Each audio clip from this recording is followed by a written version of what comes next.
Welcome to Megan's Place Conversations on Healing. I'm your host, Meghan Fouad, and this is a space for honest conversations about mental and emotional health, healing relationships, and creating lasting change. Today, we're talking about something really important, which is the connection between the systems around us and our ability to truly heal and thrive. And today, I'm joined by Pete Weldy, CEO of California Alliance of Child and Family Services. Pete has spent his career working across public policy and nonprofit leadership to improve the lives of children, youth, and families. I am so glad that you're here today, Pete. Would you be able to share a little bit about yourself? Yeah, thank you, Megan, and thank you for inviting me to be here. It's very, very kind. And looking forward to chatting. Yeah, I mean, I'm the CEO of the California Alliance. I've been in this role for almost a year. And just as quick background, I worked for the federal government for about 5 years as the regional administrator in the Health and Human Services Department, running human services programs, leading a staff of about 65 folks and about $12 billion. Transitioned into this role in June of last year. And then before then, I was in the world of philanthropy and also spent some time in the state legislature in Indiana, where I was born and raised. I'm a native Hoosier, and I've been in California now for about 10 years or so, all working in various organizations with the missions to help and serve the most vulnerable kids and families. Oh, it's really amazing work. And, it makes me curious, what drew you to this line of work of supporting children, youth, and families? It's a really good question. In some ways, I would say it's like in my blood a little bit. My dad is a pastor. Mm, I grew up in the kind of Anabaptist tradition in Indiana. Was raised kind of various degrees of conservative and would call myself progressive now, but I really held on to a lot of those really, really Christian beliefs that were just embedded in me. yeah. I come from a family of pastors. My grandfather was a pastor, my great grandfather was a pastor and a school teacher. And my dad was also a teacher, and my mom worked in public service. It's just like a part of my DNA, quite literally. And so there was never really any question that I would continue in that tradition, and also just because it's what I believe, holding on to those core Christian tenets that like just drive what I do every day, loving your neighbor and trying my best to embody the fruits of the spirit, that's really kind of what drives me to do this work. And it's not easy work. It's often, frustrating work, but Yeah. I also studied to be a music teacher. I mean, I'm not doing anything like that now, but I did spend some time in the classroom, and that's really, I think, what set a fire in me is watching kids and their families, I think, struggle and wanting to do something about it to help, and then getting stung by the political bee and realizing that that's a really great way to make a difference is by trying to improve these systems to make a difference for kids and families. So, yeah. Absolutely. I mean, something I notice so much because I also practice on the therapy side. I can work with people where they're at and, meet their needs in a healing portion that way. But from that perspective, you can never really stop what's happened if they're going for help after the fact that it's happened. So, really working from the systems approach, trying to be more preventative, I feel like is so important and something that we need a lot of. Although, I think that there's always a need for things on both sides. We need the preventative care, but there's also probably not a way for us to completely eradicate any kind of systemic issue. Yeah, you're right. You're right. I mean, a lot of it is just, I mean, systems are so like they're abstracted. Um, Systems are abstract, but people are not. And people have designed these systems in a way that sometimes works and sometimes doesn't. People are imperfect, and the systems that they've designed are also imperfect. But as a colleague of mine always says, is that the systems are designed and getting the outcomes exactly as they've been intended to. So how do we work with the systems that we've created to actually get the outcomes that we want to see? Um, and I often ask myself, like, what are the systems? Like, what are they trying to solve for? And across all of these systems, and when we talk about systems in my world, we're talking about all these human services systems. We're talking about behavioral health Mhm. systems and child care systems and child welfare and cash assistance, in California, that's CalWorks Mhm. or Medi-Cal or housing assistance or energy assistance or food assistance. Right. And all of these systems are designed essentially, in my opinion, to solve one thing, which is poverty. Um, and how do you really solve poverty? People need money. People need financial support to get all the things that they need, those basic Maslow's hierarchy needs, a roof over Right. your head, clothes on your back, food in your mouths, an education, and all those things require resources. And so we've built and designed systems to try to get the folks who need those. Um, but they're complex, overly complex. I talk about this a lot and think about it a lot. It's like, why have we designed such complex systems when the need is relatively simple? Someone needs food. Okay, great. But we've set up CalFresh or SNAP, Mhm. which is all of these barriers that we put in place because there's this understated, undersaid kind of value in this meritocracy, or at least that's what we like to think of it in the United States, that Right. there's some people who deserve something and then other people that just don't. And Mhm. we see that playing out at the federal stage right now, a lot. Um, there's a universality though to behavioral health needs because like everyone has mental health, of course. Right. But if you're a person of means, typically you can go and you can get the help that you need. And those who don't have the means struggle. So again, we built these overly complex systems that don't align always, but they're all intended to serve the same people. And that's what I think about a lot is like, how can we design systems that are getting all of these things that people need to the people in the easiest, most simple way as possible? But there are lots and lots of barriers that we've, put into place for people. And often it feels like these systems are designed to keep people out. You have to prove that you're very poor. All these means tested programs. You have to prove that you're poor. You have to prove that you have limited assets. You have to prove that you're working. You have to prove that you're getting an education. And all these barriers that we put into place make it overly complicated. And I think that that's often, I think, what people misunderstand about these systems is that Yeah. people think, oh, like the government, my tax dollars are going to fund this, housing assistance program. So why don't you just go grab a Section 8 voucher and call it a day? But that's a really loaded thing. Like, number one, there aren't enough vouchers. There's not enough housing supply.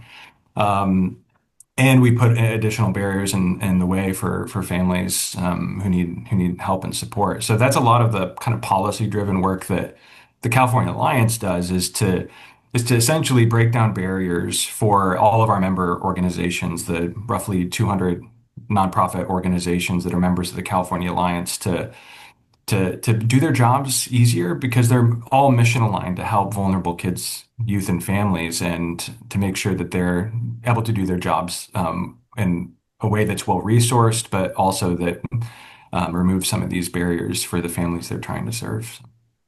Absolutely. And, being from the experience I've had working with Advent, I feel like that's one of the biggest things that I hear is, people might maybe they're making enough to make ends meet, barely, but then they also might not have enough to, maybe they're sacrificing, like, oh, well, I can't get as much food as I want this month, but I don't qualify for these programs, or qualifying for these programs is a lot of work. And so, I love that. The work that you're doing with California Alliance is kind of helping to break down some of those systemic barriers and, allow for more access because I've always believed that everyone should have access to those basic needs. It shouldn't be like, oh, this person deserves it and this person doesn't. It's everyone, everyone needs it. Exactly. And that shouldn't be a radical thing to say, right? Like Right. everyone needs healthcare. Like everyone Right. does. Everyone needs a house. Exactly. Um, and yet we put so many things in place. And I think that again, people misunderstand just how easy they are to get or even how well funded they are. Because even some of the programs that are making a difference, their impact is limited just because of financial constraints. So in the wealthiest country in the world, in the wealthiest state in the country, Right. put systems in place or adjust the systems we've created in a way that just aligns to the lived experiences of those who need some help? Yeah. And I feel like, that goes really well into the next question I wanted to ask you, which was Where do you really see the biggest gaps between policy and the lived experiences of families? There's so many gaps. And I go back to this complexity thing. Part of the challenge in California, which is not unique necessarily, there are other states that do it this way, New York, Minnesota, Wisconsin, North Carolina, but it's a county administered system. So before the dollar that's supposed to help whoever is in need gets to the person in need, it's going through three, four, five, six layers. Often the nonprofit organizations who are supporting these folks, there's a federal dollar that goes to the state and sends it down to the county, and then the county sends it to a nonprofit org, and then the nonprofit org uh, provides a service or provides some assistance to someone who they've identified as having a need. Mhm. That's really complicated. And along the way, those dollars get smaller and smaller and smaller. Right. And I think that that's a huge gap. And honestly, in California, politically really challenging to have that kind of conversation about the county administered system and environment because with a state with 58 counties, there are 58 ways of doing things. Right. And people aren't constrained to the geographies of counties. People move, people cross county lines all the time. I mean, I live in San Francisco and I'm in every county all the time. And I've lived in multiple counties in the Bay Area. And if I had a need, I would have to change. So it kind of keeps people stuck because of the county administrative environment. This is particularly true even in the child welfare system, Mhm. is that often when there's a foster youth who needs some type of support, the support isn't available for them in a particular county. This is especially true in rural California. So they have to go across county lines. And the providers are ready to provide support, but it's the counties that can't seem to talk to each other or align. There are contracting barriers and all these other barriers that like if I just need a behavioral health service, like I don't care about your contracting woes. So it's that's that very kind of human thing, like the imperfection that I mentioned of these human design systems that put barriers into place. The other thing that's about to be a huge gap that I think people are tracking, but I'm not sure even anyone who's tracking it realizes exactly how devastating it's going to be. But this is the impacts of HR1. Mhm. Um, and the California Alliance advocated against it in partnership with many folks in the state. And yet it passed. Of course, I refuse to call it by its actual name, the act, Right. but we call it the Big Ugly Bill. But I mean, even like conservative estimates are saying about 1.5 million to upwards of 3 million Californians are going to lose their health insurance. Mhm. But that doesn't mean they don't need health care. So we're going to be back to a system of overloaded emergency rooms and people having unmet behavioral health needs. And we don't want to go back to that place. I think the most nefarious thing about HR1, where there's a huge policy gap, is this thing that I mentioned earlier, which is about like there's unstated value in HR1 that says some people deserve health insurance and some people don't. Mhm. And, and that's just wrong, in my Right. opinion. It's Yeah. immoral. And yet we're going to have people because of things that are technical in nature, where folks may show up thinking they have insurance and they don't, or folks Mhm. thinking they don't, are not eligible, so they never apply. But these things like increased work requirements, again, to prove you're worthy, and increased redetermination periods every 6 months, someone has to go now and say, hey, actually, I need to, keep my medical insurance, please. Right. And that's really hard. And I feel for the state who are doing their best to put in a system in place that's going to make it as easy as possible. Lots of tech things happening on the back end to pull from different data sources to see, okay, actually from this data source, you are eligible, ex parte redeterminations, they call them. But again, it's really complicated. And the person that just needs health insurance, do they care? So I think that is upcoming next year and is going to be particularly devastating, not just for the people who need health insurance, but for Mhm. California's budget, because Right. now California is in a facing a budget surplus this year, but in out years they're anticipating a deficit. And if the economy takes a downturn, then the state is going to be really struggling. So the state legislature right now, as they're going through budget negotiations through the next, 30 days, have to grapple with that. So there are other transformation efforts happening that were, I think, well intended, but have consequences. I mean, you mentioned prevention programming, and that is so essential. And yet, there's a Proposition 1, which was passed by voters in 2024, and the Behavioral Health Services Act, they're one and the same, that Mhm. was a result of the passing of Prop 1 shifts some funds from counties to the state. And so counties are having to make really difficult decisions, and all of them, because of these 58 different ways of doing things, are making different types of decisions. A lot of counties are cutting their prevention programs. So, as you're cutting prevention programs that are provided by many of the nonprofit organizations the Alliance represents, you also have people losing their health insurance, and you have budget deficits, and you have other cruel, mean federal cuts happening. So for, nonprofit organizations, it kind of feels like the sky is falling a little bit. And we just have to kind of weather the storm, at least for the next 2.5 years, to try to do what we can. It's a lot of playing defense right now, but there are policy gaps all over the place. And right now, those gaps are just trying to like stick your finger in the dam is kind of what it feels like. And I know that that's true of many organizations that are sisters to the Alliance that feel the same Yeah. way, that have other that represent counties, that represent other types of provider organizations. True for the state legislature. Everybody's kind of in that place right now. Right. And, I think you made such a good analogy about that with, it's like sticking your finger in the dam. And I think that, that's what I feel a lot working on, this end of things.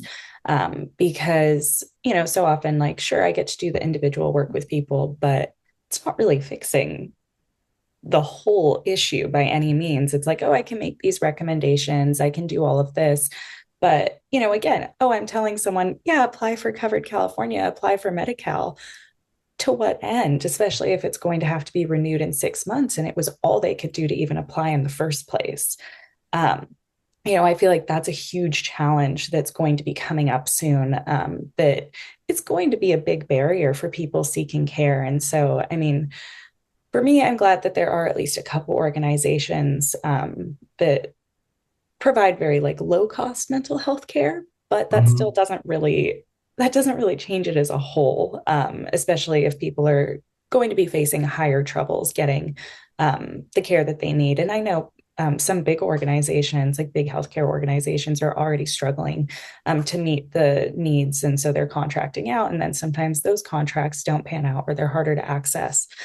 So I have some fears going forward of what things will look like, especially in the behavioral and mental health sector. Absolutely. And I mean, and the work that like Advent does is so important right now. The work that all of these nonprofit orgs do, they are the state's safety net. The state contracts out a lot of these services that are essential to so many Californians.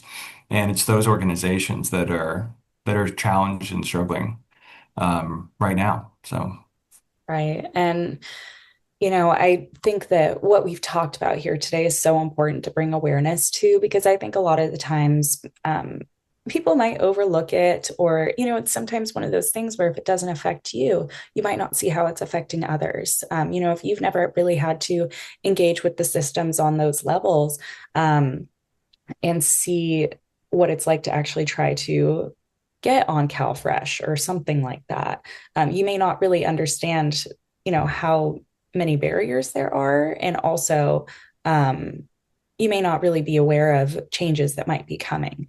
And so I think that this discussion that you and I have had here today has been so important. And I wasn't sure if you had any final thoughts or anything that you really wanted to share on that.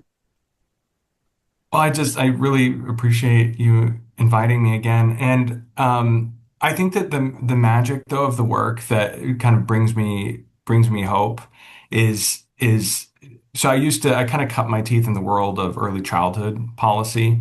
So all things 0 to 5, from paid family leave to childcare to home visiting programs, things like that. And there's all this research, right, that demonstrates like the first 5 years are so important. from a brain development perspective, but setting you up for success for the rest of your life. Those first 5 years are really important.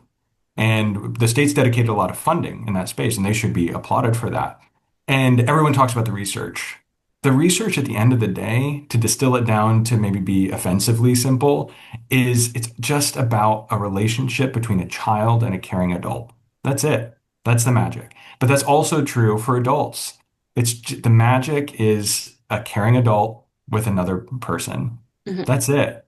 And this is what like so many provider organizations are doing every day, despite the headwinds and challenges. The work that like you do, Megan, the work that Advent does is about being that caring adult in someone's life. And like that's it. And if we just start to like be that simple and say, and hey, that costs us some money, like can we dedicate state resources to support programs like these and the adults who are caring, who are providing services? That's really all. And start to unwind some of these really overly complex systems where we put in too many barriers. So Yeah. I love that approach to it. And, it plays so much into what I believe in for my clinical practice. I really practice from, an attachment based theory. So it's really interesting hearing you say that because I believe so much of how we are in our childhood, who we are in our adolescence and adulthood is determined by our early childhood relationships and having a secure relationship with a caring adult can determine so much. And so I think you really hit it on the head there with that is where the magic is. that's where the magic is. Well, I appreciate you so much for being here and for sharing your perspective. And to everyone listening, thank you for being a part of this space. And if this episode resonated with you, feel free to share it with someone who might need it. And as always, keep showing up for your healing. I will see you the Monday after next on Megan's Place.